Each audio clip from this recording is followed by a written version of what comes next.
మిత్రులారా 55,418 పోస్టుల భర్తీకి సీఎం ఆదేశము. కాబట్టి తప్పకుండా తెలంగాణ రాష్ట్రంలో కొలువుల జాతర అనేటువంటిది తప్పకుండా ఉంటుంది. కాబట్టి తప్పకుండా ఎస్సీ వర్గీకరణ పూర్తి కావడానికి సిద్ధంగా అయింది. కాబట్టి ఇంకా సర్కార్ ఫోకస్ మొత్తం ప్రభుత్వ ఉద్యోగాలపైన ఉంటుంది మిత్రమా, చాలా జాగ్రత్తగా గుర్తుపెట్టుకోండి. ఈ నోటిఫికేషన్లన్నీ కూడా ఒకేసారి రావడంతో దేనికి ప్రిపేర్ కావాలనో కన్ఫ్యూజన్లోనే టైం వేస్ట్ చేసుకోవడానికి అవకాశం అయితే ఉంటుంది. కాబట్టి జాగ్రత్తగా ఏ నోటిఫికేషన్లు ఇమీడియట్లీగా ఫిలప్ చేస్తుందో ప్రభుత్వము ఈ 55,418 పోస్టులకు భర్తీకి చర్యలు తీసుకోవాలని అధికారులకు సీఎం ఆదేశించడం అనేటువంటి జరిగింది ఈరోజు.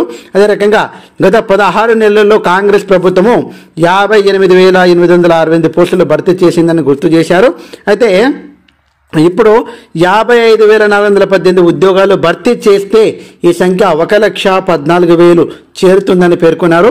దీంతో ఉద్యోగాల భర్తీలో రికార్డు సృష్టించబోతున్నట్లు వారు తెలపడం అనేటువంటిది జరిగింది. అయితే ఇప్పుడున్నటువంటి సిచ్యువేషన్ ప్రకారము ఈ 55,418 పోస్టులలో మెయిన్గా చూసినట్లయితే ఇప్పుడు ఉన్నటువంటి సిచ్యువేషన్లో అధికంగా ఉండేటువంటిది ఇమీడియట్గా వచ్చేటువంటి పోస్టులు ఒక్కసారి మనం చూసినట్లయితే మెయిన్గా ఫస్ట్ ఇక్కడ చూసినట్లయితే ఇక్కడ డిఎస్సి అనేటువంటిది పక్కా రావడానికి అవకాశం అయితే ఉంటుంది. ఇది 6,000 తోటి అంటున్నారు, కానీ తప్పకుండా 10,000 తోటి డిఎస్సి వేయాలని ప్రధానంగా వస్తున్నటువంటి డిమాండ్. ఇంకా జీపీఓకు సంబంధించింది ఈ నెల 16 తర్వాత మనకు తెలుస్తుంది. కాబట్టి ఎన్ని అంటే పాత విఆర్ఏ విఆర్ఓలు ఎంతమంది అప్లై చేసుకుంటారు, దాదాపు ఇది ఒక 6,500 నుంచి దాదాపు 8,000 వరకు మనకు పోస్టులు రావడానికి అవకాశం అయితే ఉంటుంది.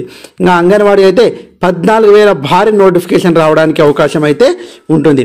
పోలీస్ జాబ్ అయితే 8 నుంచి 10,000 వరకు జాబులు ఉండడానికి అవకాశం అయితే ఉంది. ఇంకా ఫారెస్ట్ బీట్ ఆఫీసర్ అయితే 1,300 వరకు పోస్టులు ఉండడానికి అవకాశం ఉంది. గజెటెడ్ ఆఫీసర్కు ఇమీడియట్గా వచ్చేటువంటి నోటిఫికేషన్ గజెటెడ్ ఆఫీసర్లు 2,000 వరకు ఉంటుంది. ఇవి ఇమీడియట్గా వచ్చేటువంటి నోటిఫికేషన్. ప్రభుత్వం వీటిపైన దృష్టి అయితే పెట్టింది. కాబట్టి నేనేం చెప్తున్నా అంటే అన్ని నోటిఫికేషన్లు ఒకేసారి వస్తే తప్పకుండా కన్ఫ్యూజన్ అయ్యి ఏది ప్రిపేర్ కావాలో అర్థం కాక, అందుకని ఏం చెప్తున్నా మీ గోల్ ఏంటి, మీరు దేనికి ప్రిపేర్ అవుతున్నారు, గతంలో దేనికి ప్రిపేర్ అయ్యారు, దానిపైన ఫోకస్డ్గా చదవడానికి ప్రయత్నం చేయండి. ఎందుకంటే ఒకదానిపైన ఫోకస్ చేయండి. ఇప్పుడు ఇంతకుముందు గ్రూప్ 1లో అదేవిధంగా గ్రూప్ 2లో గ్రూప్ 3లో కొద్దిగా మిస్ అయినటువంటి వాళ్ళు ఉంటారు కామన్గా, వాళ్ళు ఆ గ్రూప్స్ పైనే ఉంటారు కామన్గా. అదే రకంగా ఎవరైతే టీచింగ్ ఫీల్డ్కి సంబంధించింది ఉన్నాయో ఇక్కడ మనకు డిఎల్కి సంబంధించినటువంటి పోస్టులు ఉండవా సార్ అని చాలామంది అడుగుతున్నారు.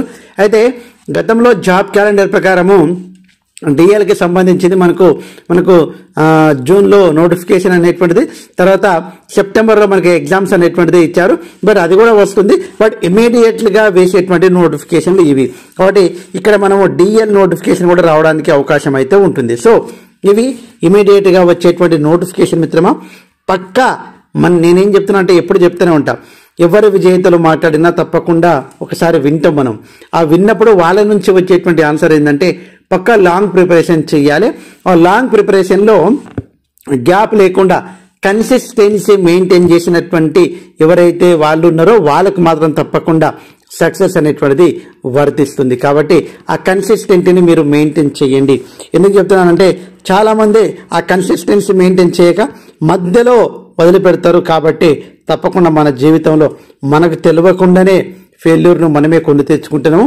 కానీ ఫెయిల్యూర్ నుంచి సక్సెస్ వైపు మన ప్రయాణం కొనసాగాలంటే తప్పకుండా ఇప్పుడున్నటువంటి సిచ్యువేషన్ అర్థం చేసుకోండి. సో మీరు దేనికి ప్రిపేర్ అవుతున్నారో తప్పకుండా కామెంట్ చేయండి. ఎప్పటికప్పుడు అప్డేట్స్ కోసం తప్పకుండా మన యొక్క ఛానల్ని మీరు లైక్ చేసుకోండి. అదే రకంగా ప్లే స్టోర్ నుంచి తప్పకుండా మన యాప్ను మీరు డౌన్లోడ్ చేసుకోండి. శ్రేణు ఇంగ్లీష్లో అని కొడితే మన ఫోటో కనిపిస్తుంది. మన యాప్ని మీరు డౌన్లోడ్ చేసుకోండి. అనేక పీడిఎఫ్ అదేవిధంగా ఫ్రీ క్లాసెస్ అనేటువంటిది ఉంటాయి. సో ఏది ఏమైనా ఎప్పటికప్పుడు ఇన్ఫర్మేషన్ కోసము, జెన్యూన్ ఇన్ఫర్మేషన్ కోసం మన ఛానల్ని మీరు లైక్ చేసి ఉంటారని మనస్ఫూర్తిగా కోరుకుంటూ ముగిస్తున్నాను. జై హింద్. Thanks for watching. All the best. Bye. See you.